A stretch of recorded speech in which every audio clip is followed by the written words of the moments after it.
ஊர் சமையல் சேனலை சப்ஸ்கிரைப் பண்ணுங்கள், மறக்காமல் பெல் பட்டனை கிளிக் பண்ணுங்கள். ஹாய் ஃப்ரெண்ட்ஸ், வணக்கம். வெல்கம் டு ஊர் சமையல். இன்றைக்கி நம்ம பார்க்க போகிறது சைவ ஈரல் குழம்பு தான் பார்க்க போகிறோம். வாங்க அதை நாம் எப்படி செய்யலான்னு பார்க்கலாம். அதுக்கு பார்த்திங்கன்னா நான் ஒரு 200 கிராம் பாசிப்பயிறு எடுத்து ஊற வச்சுருக்கேன். ஒரு 6 hours போல் ஊற வச்சுருக்கேன். அதை நாம் மிக்ஸி ஜாரில் போட்டுட்டு கொஞ்சமாக உப்பு சேர்த்து நம்ம நல்லா கொரப்பாக அரைச்சி எடுத்துக்கலாம். இந்த மாதிரி இதை நாம் இட்லி தட்டில் ஊற்ற போகிறோம். இட்லி மாதிரி ஊற்றி நம்ம வேக வச்சுக்கலாம்.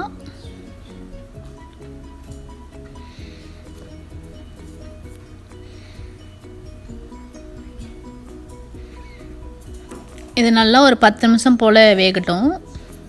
இப்போ பார்த்திங்கன்னா நல்லா வெந்துருச்சு. இதை நாம் எடுத்து வச்சிடலாம் பிளேட்டில். இதை நம்ம சின்ன சின்னதாக கட் பண்ணிக்க போகிறோம்.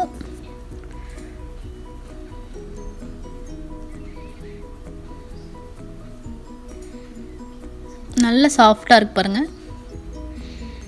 இந்த மாதிரி எல்லா இட்லியுமே கட் பண்ணிக்கலாம்.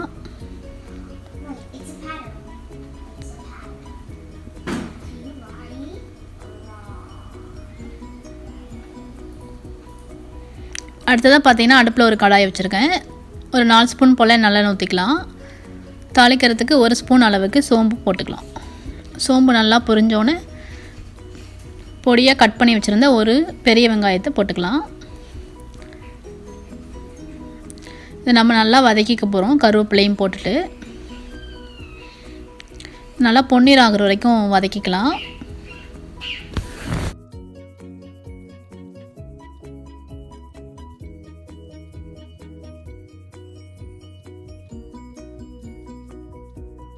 இப்போ பார்த்திங்கன்னா கொஞ்சம் நல்லா பொன்னீர் ஆயிடுச்சு. ஒரு ஸ்பூன் அளவுக்கு இஞ்சி பூண்டு பேஸ்ட்டும் போட்டுக்கலாம். இதோட பச்சை வாசம் போகிற வரைக்கும் நம்ம நல்லா வதக்கி விட்டுக்கலாம். இது நல்லா வதங்கினோன்னே ஒரு தக்காளி கட் பண்ணி வச்சுருந்தேன், அதையும் போட்டு நம்ம நல்லா வதக்கிக்க போகிறோம்.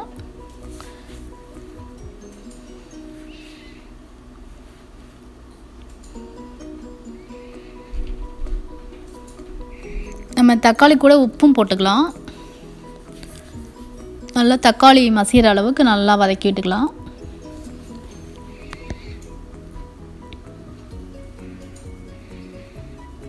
இப்போ பார்த்திங்கன்னா நல்லா தக்காளிலாம் நல்லா மசிஞ்சிருச்சு.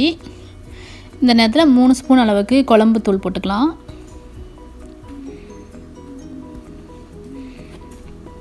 குழம்பு தூள் போட்டு நல்லா மிக்ஸ் பண்ணி விட்டுக்கலாம்.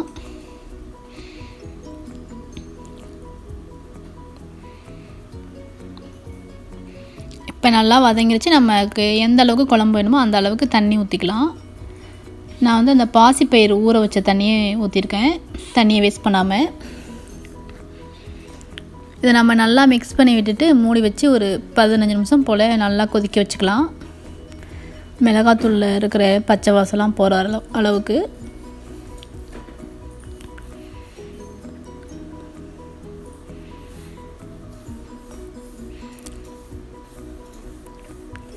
பார்த்திங்கன்னா நல்லா கொதிச்சிருச்சு.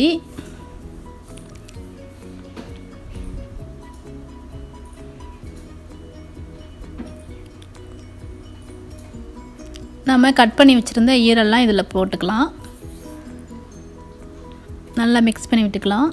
அடுத்ததாக பார்த்திங்கன்னா ஒரு 3 ஸ்பூன் அளவுக்கு தேங்காய் பேஸ்ட் அரைச்சி வச்சுருந்தேன், அதையும் போட்டுட்டு நல்லா மிக்ஸ் பண்ணி விட்டுட்டு கொஞ்சம் ஒரு 5 நிமிஷம் போல் கொதிக்க வச்சு இறக்குனா நம்மளோட குழம்பு இப்போ ரெடி ஆகிடும். இந்த குழம்பு வித்தியாசமாக இருக்கும், டேஸ்ட் ரொம்ப சூப்பராக இருக்கும். கண்டிப்பாக நீங்கள் ட்ரை பண்ணி பாருங்கள். ட்ரை பண்ணி பார்த்துட்டு உங்களோட கமெண்ட்ஸை எனக்கு தெரியப்படுத்துங்க. நன்றி, வணக்கம். ஊர் சமையல் சேனலை சப்ஸ்கிரைப் பண்ணுங்கள், மறக்காமல் பெல் பட்டனை கிளிக் பண்ணுங்கள்.